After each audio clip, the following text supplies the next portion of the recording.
नमस्कार दोस्तों, Chhattisgarh news update में तो इस समय की बड़ी खबर सामने आई है।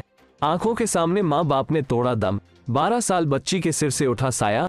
शादी में शामिल होने के लिए मुस्कुराते हुए घर से निकली थी अन्नू। कौन जानता था कि बेटी की जिंदगी के लिए सपने संजोए मां बाप उसकी आंखों के सामने दम तोड़ देंगे। सड़क हादसे में मां बाप की मौत का मंजर देखकर बच्ची बेसुध हो गई थी। अभी भी वो कुछ बोलती नहीं, बस आंसू बहा रही है। दुर्घटना के बाद मोहल्ले में सन्नाटा पसरा हुआ है। इस बीच मृत आजूराम देवांगन 38 वर्ष व उनकी पत्नी निर्मला देवांगन का अंतिम संस्कार करके लौटते स्वजनों को ये चिंता सता रही थी कि अब अन्नू 12 वर्ष का क्या होगा। मृतक की भाभी सुशीला ने बताया कि 9 दिसंबर को दोपहर 1:30 बजे आजूराम परिवार सहित जंजगीरी शादी में शामिल होने के लिए मोपेड से निकले थे। अन्नू भी बहुत खुश थी।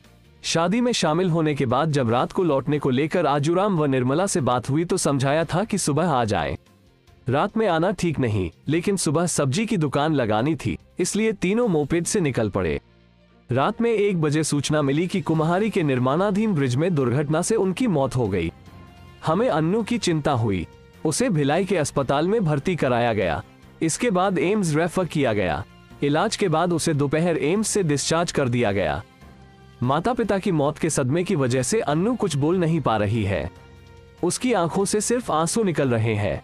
माता पिता के अंतिम दर्शन के दौरान निकली उसकी चीख शायद प्रशासन के कानों में न पहुंची हो, लेकिन जिसने भी वो करुणा दृश्य देखा उसने प्रशासनिक लापरवाही को जमकर कोसा। अन्नू के मामा राज भंगी देवांगन ने बताया कि आजूराम और निर्मला सब्जी की दुकान लगाते थे। इससे ही उनके परिवार का गुजारा होता था। आजूराम की 2 बेटियों की शादी हो चुकी है।